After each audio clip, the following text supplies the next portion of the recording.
Juízes capítulo 1. Depois que Josué morreu, o povo de Israel perguntou a Deus o Senhor: qual das tribos vai ser a primeira a atacar os cananeus? O Senhor respondeu: o povo de Judá vai primeiro, porque eu lhe dei a terra. Então o povo de Judá disse ao povo de Simeão: vamos juntos à terra que nos foi dada e lutemos contra os cananeus. Depois iremos juntos à terra que foi dada a vocês.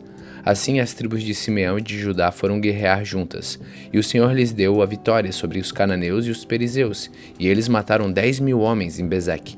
Nesse lugar encontraram Adoni-Bezeque e lutaram contra ele.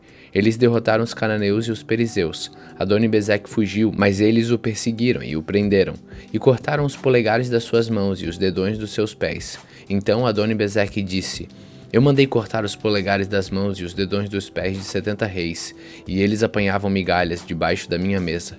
Agora Deus fez comigo o mesmo que eu fiz com eles. Então levaram Adoni-Bezeque para a cidade de Jerusalém, e ele morreu ali. Os homens de Judá atacaram Jerusalém e a conquistaram. Mataram os seus moradores e puseram fogo na cidade. Depois foram lutar contra os cananeus que moravam nas montanhas, no deserto sul e nas planícies de Judá. Também atacaram os cananeus que moravam na cidade de Hebrom, que antes era chamada de Kiriat Arba, e venceram Sesai e Aimã e Talmai, que eram filhos de Anak. Dali marcharam contra os moradores de Debir, que também era chamado de Kiriat Sefer. Então Caleb disse: eu darei a minha filha Axa em casamento ao homem que conseguir tomar Kiriat Sefer. Otoniel conquistou a cidade. Ele era filho de Kenaz, o irmão mais novo de Caleb. Então Caleb lhe deu a sua filha Axa em casamento. Quando Axa foi morar com Otoniel, ela insistiu que ele pedisse ao pai dela algumas terras. Axa foi para o lugar onde Caleb estava, e quando ela desceu do jumento, seu pai perguntou: o que você quer? Eu quero um presente, respondeu ela. Já que o Senhor me deu uma terra seca, me dê também algumas fontes de água. Então Caleb lhe deu fontes que ficavam nas terras altas e nas baixas. Os descendentes do sogro de Moisés, que era queneu, saíram com o povo de Judá e foram de Jericó, a cidade das palmeiras, para o deserto de Judá, que fica ao sul de Arade, e ali viveram com os amalequitas. O povo de Judá e o de Simeão se juntaram e atacaram os cananeus da cidade de Zefate.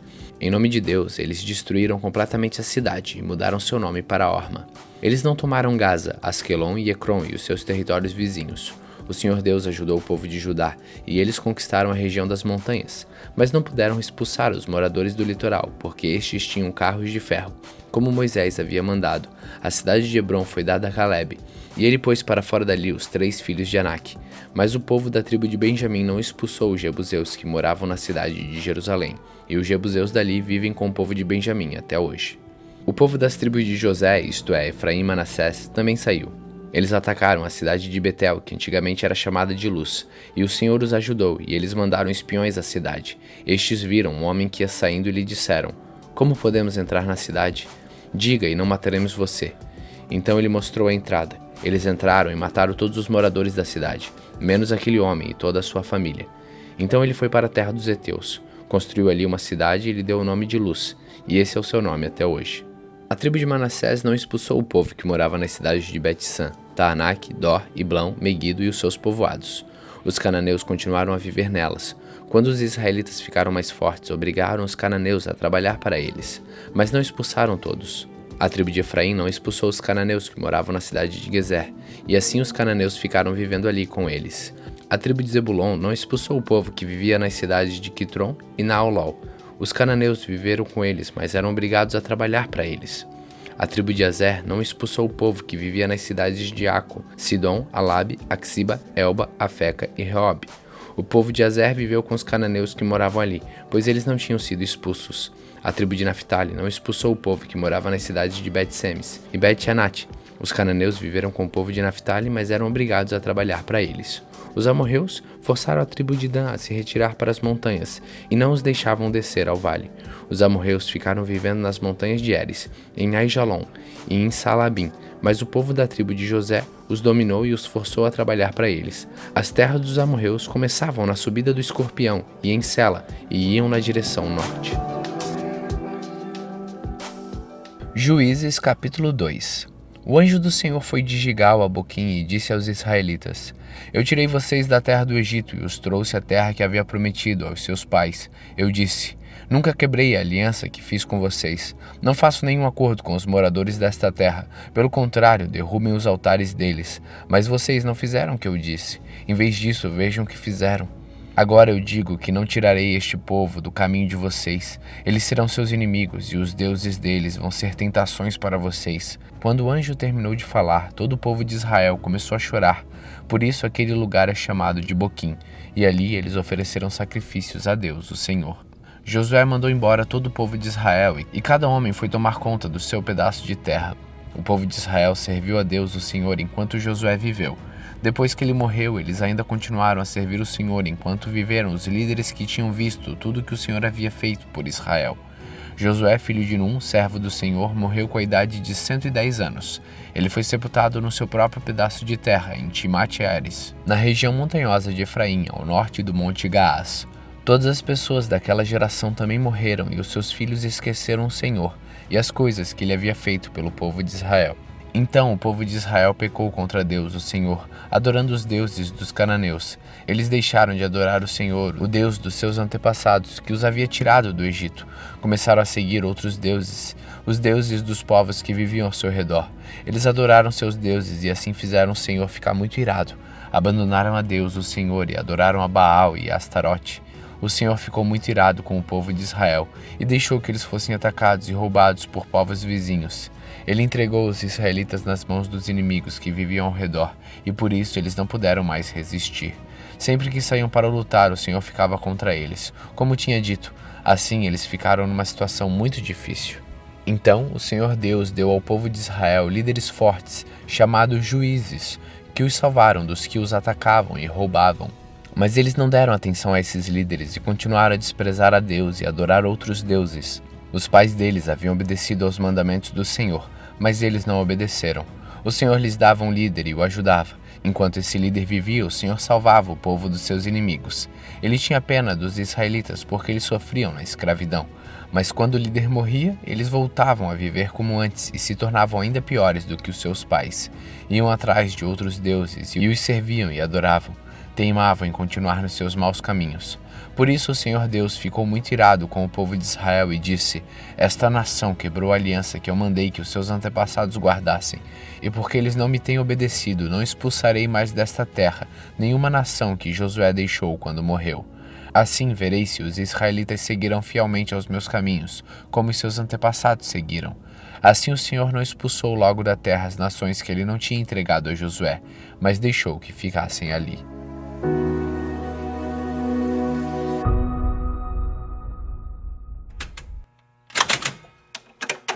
Salmos 109.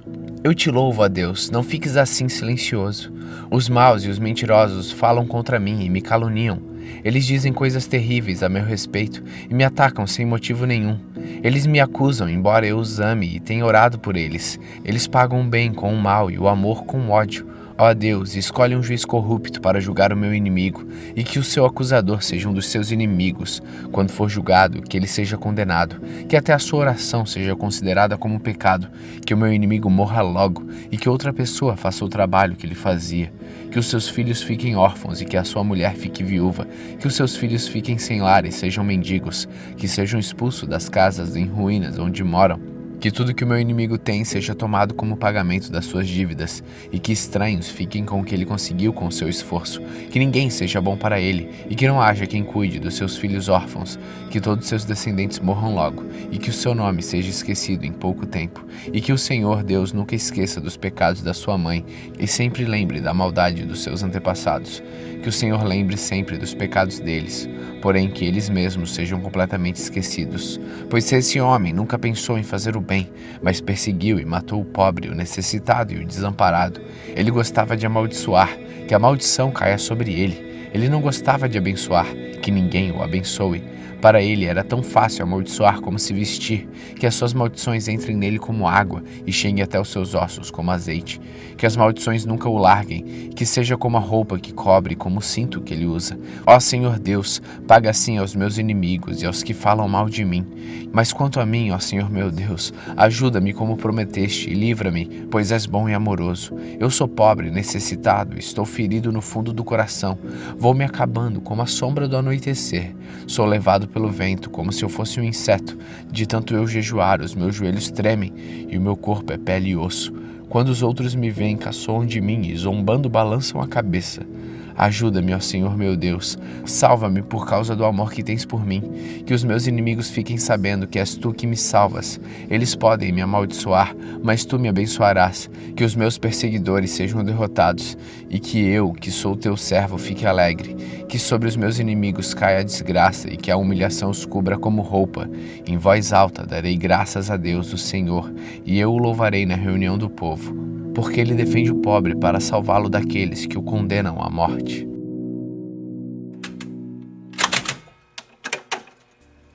Romanos capítulo 9. O que eu digo é verdade. Sou de Cristo e não minto, pois a minha consciência, que é controlada pelo Espírito Santo, também afirma que não estou mentindo. Sinto uma grande tristeza e uma dor sem fim no coração, por causa do meu povo, que é minha raça e meu sangue. Para o bem desse povo, eu mesmo poderia desejar receber a maldição de Deus e ficar separado de Cristo. Eles são o povo escolhido por Deus. Ele os tornou seus filhos e repartiu a sua glória com eles. Deus fez suas alianças com eles e lhes deu a lei, a verdadeira maneira de adorar e as promessas. Eles são descendentes dos patriarcas e, como ser humano, Cristo pertence à raça deles. Que Cristo, que é Deus, que governa a todos, seja louvado para sempre. Amém. Eu não estou dizendo que a promessa de Deus tenha falhado. De fato, nem todos os israelitas fazem parte do povo de Deus. Nem todos os descendentes de Abraão são filhos de Deus. Pois Deus disse a Abraão: por meio de Isaque é que você terá os descendentes que eu lhe prometi. Isso quer dizer que os que são considerados como os verdadeiros descendentes de Abraão são aqueles que nasceram como resultado da promessa de Deus, e não os que nasceram de modo natural. Pois quando fez a promessa, Deus disse a Abraão o seguinte: no tempo certo, eu voltarei, e Sara, sua mulher, terá um filho.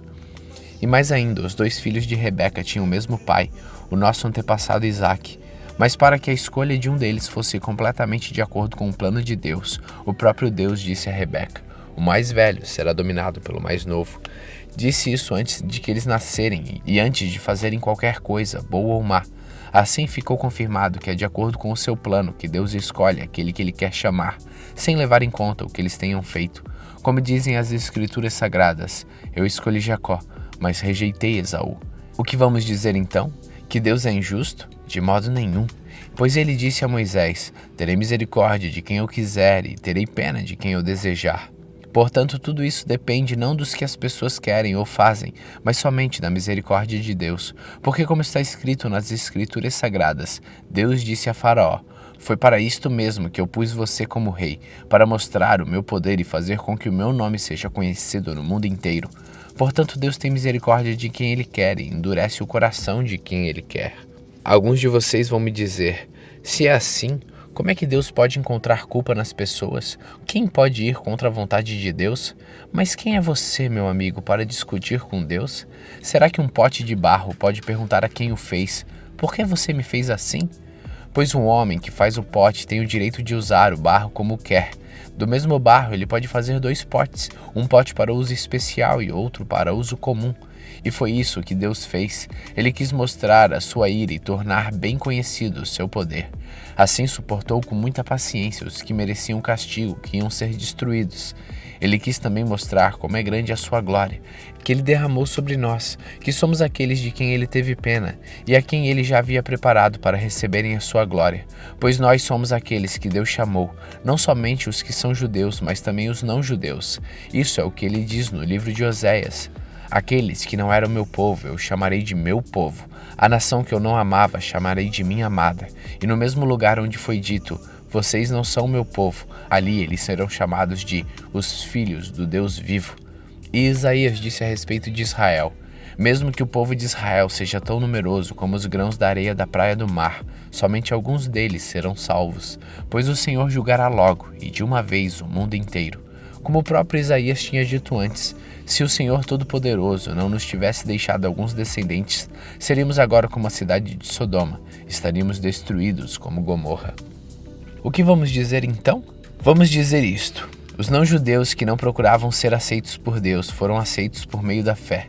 Porém, o povo de Israel, que procurava uma lei para ser aceito por Deus, não encontrou o que estava procurando. E por que não?